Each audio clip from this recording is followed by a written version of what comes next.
Just when we thought they couldn't be any dumber, they go and do something like this. And totally redeem yourself! Pretty happy to say, too, that I called this, by the way back in 2024. The Infiniti Q50 is back, supposedly, for 2027, and I am super pumped about it. They've made a couple of really important improvements to this platform, which I'm excited about, but I gotta say that if you're going to do it, Infiniti, you gotta make sure you do it right. And there are a couple of demands, a couple of requirements that must accompany these new upgrades in the Q50 in order for it to be successful. After a couple of years on hiatus and rumblings that the Q50 may come back as an electric variant, I'm really excited for the fact that they're bringing the Q50 back with a 3.5 liter twin turbo V6 and an upgrade from the previous generation 3.0 liter twin turbo V6 in those Q50s and Q60s. And apparently the Q60 is going to come a little bit later as well. So really good things coming from Infiniti, and I am pumped about it. So what's exciting about this new Q50? Well, one of the things is that it is an upgraded engine, 3.5 liter twin turbo V6, but there are talks that it's going to produce 450 horsepower. That is insane. Now, I imagine that 450 horsepower performance package is going to be reserved for the Red Sport trim level, but that's still pretty sick that the base Q50 might be standard at 400 horsepower. That's awesome. Not only that, they're still going to have rear-wheel drive and all-wheel drive options, but the biggest thing yet is that there is going to be a manual transmission option. What a combination. Manual transmission, 450 horsepower, and all-wheel drive. That's going to be a very competitive four-door sedan. Oof. To this point, we've only seen renderings of the vehicle. To my knowledge, we haven't seen real design concepts for the 2027 Q50. Knowing how Infiniti and Nissan work, I can only imagine that it's going to be very, very similar to the previous generation Q50, which is unfortunate. But my hope would be that they really revamp the interior, making it modern, sleek, super cool. I don't need a bunch of bells and whistles and a bunch of crazy screens, but seeing what they've done with the Nissan Armada Pro 4X, for example, and some of the other Nissan vehicles and Infiniti vehicles that are out there, like the QX80, for example, I'm sure there's going to be a lot of digitization on that front panel. I wouldn't mind so much if they don't change the exterior of the Q50 because it is a pretty sleek looking vehicle. I mean, we can make a little bit more aggressive front bumper, a little different rear end with a nice splitter maybe, and wheels. Wheels are super important, and I do like what they've done with the QX80, so maybe we'll see some wheels that are reminiscent of the previous generation Red Sport. That would be kind of cool. There's rumblings too in one of the articles that I read that the Q50 is going to have round taillights reminiscent of the Skyline because it's the Skyline platform overseas. But I don't see that happening, to be honest, because although the taillight design was a little bit just slightly different, the overall profile of the taillights for the Q50 and the overseas Skyline were very, very similar. I just don't see them totally redesigning the rear end, to be honest with you, to have the round taillights. It really wouldn't make sense, and I actually hope they don't do it unless they completely change the look of the Q50. Round taillights on that Q50 body style really just doesn't make sense to me aesthetically, but we'll see. We'll see. Pretty happy to say, too, that I called this, by the way back in 2024, April of 2024, if I'm not mistaken. I was talking about the Infiniti QX80 getting the 3.5 liter twin turbo V6 engine with the 9-speed automatic transmission. And I said, Q50 is going to get it. Q50 is going to come back. It's going to get a bigger engine with more power, 450 horsepower. If it gets 515 foot-pounds of torque like the QX80, that is going to be insane. They won't do it, but my God. But I called it. I knew it. I knew Infiniti and Nissan would listen to me, and they did, and I called it. And I wouldn't be surprised, and I'm calling it right now, that the Nissan Titan will come back and it'll have the twin-turbo V6 with a 3.5 liter engine. Just say it right now. August 2025, I'm calling it. Titan's coming back with a 3.5 liter twin-turbo V6 and a 9-speed auto. For whatever reason, the couple of articles that I read about this new Q50, they kept comparing it to the Cadillac CT5 Blackwing, saying that was the only performance sedan to have a manual transmission option, but they weren't comparing it to the 3 Series BMW. I'm not sure. The new BMWs have a manual transmission still. I'm pretty sure the M3 has a manual, no?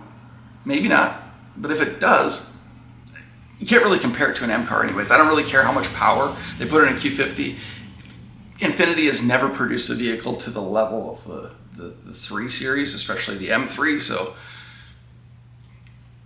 Maybe, I don't know. Does it compare to the Blackwing? I don't know.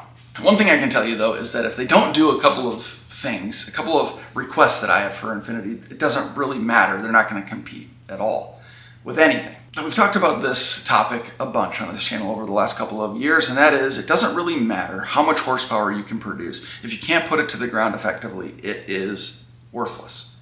So if you're talking about making a car with 450 horsepower, and we know how these cars actually dyno, they actually dyno pretty, at least the 3.0T did, pretty close to what their rated horsepower was, if not right on. And we know how much torque these cars are capable of. If you don't put a good set of tires on this Q50, you might as well not even make the thing. Don't put those crappy run flat tires on this car, please. But tires, that's just one of the worries. This car, especially the Red Sport, better have an LSD option. It better have. Not even an option. The Red Sport better come standard with a limited slip differential. If you are spinning one tire with 400 horsepower and who knows, 350, 370 foot-pounds of torque, you might as well not even drive this thing. It's gonna be garbage. The other thing I would say, and this is a long shot because I can't imagine they'll do it, if you have the automatic transmission, maybe just the Red Sport again, it's gotta have dual clutch. It has to have dual clutch. It's gotta be fast. It has to rip. Okay, you're making 450 horsepower. You have an all-wheel drive option. This thing has got to get out of the hole and go. So we can't have the 7-speed we can't have the 7-speed transmission, the 7-speed automatic transmission from previous generation Q50s. We know they're crap. Yeah, they shift decent, and the newer ones we could tune them up and make them shift a little bit quicker. But we're talking high-level performance here with 450 horsepower, right? And all-wheel drive, it's got to have a dual clutch. So these are my requirements for Q50, and I would say if you don't do these things, don't even make the car, honestly. Put a good set of tires on the dang thing. Have a limited slip differential, at least on the Red Sport, and please, at least on the Red Sport, in the automatic variant, have a dual clutch setup. Please, just a few minor asks. And again, if you're reserving them for the Red Sport, or making them options for the lower trim levels, you can help keep the overall price down for the Q50, because that's the other thing. How much is this thing going to be? 80 grand? That would be the other detrimental thing if they do the same thing they did with the Z. They pump it up for a couple of years. They really generate a ton of enthusiasm behind it, which is great, and they need to do it. But then when it finally hits the market, the prices are so inflated, and then the dealers are putting their markup on top of it that nobody even wants them anymore. And then what does happen is that people get a hold of them and they fall short of what their expectations are, especially after they pumped it up so much and they put this hefty price tag on it. And then it's still probably a really good car, but because their expectations are so high, it's disappointing, right? So let's market this thing effectively, and let's put a sub $50,000 price tag on it. It has to be sub $50,000. Still, I'm pretty pumped about it though. 450 horsepower, all-wheel drive, manual transmission, Q50. Whoa. This gives me hope too for other vehicles in the Nissan and Infiniti lineup that have gone away over the last couple of years and had rumblings behind them that they're going to come back as electric variants. So this is good news. It's really good news that they're coming back with an internal combustion 3.5 liter twin turbo V6 in the Q50. So vehicles like the Xterra and the Titan, there are hopes. There's still hopes that they might come back to us. I gotta say I wasn't very enthusiastic about getting into a 3.0T. A lot of people had said it over the last couple of years after I got rid of the 3.7 Q50 that you need to do a build, you need to do a 3.0T build. There's a lot of 3.0T content on there. There wasn't enough change for me between the 3.7 to even the newest 3.0T. Exterior wise, it's essentially the same car. Interior wise, almost exactly the same car. Yes, there's a lot of performance to be pulled out of the 3.0T. There's been a lot of people doing it, a lot of people doing great things with 3.0T. And obviously some of the bugs that the 3.0T had and some of the issues that are pretty common in that platform. I just wasn't really super excited about getting into it. But if you put an all-wheel drive, 3.5 liter twin turbo, 450 horsepower Q50 in front of me with some nice interior updates and a little bit of a more aggressive exterior styling,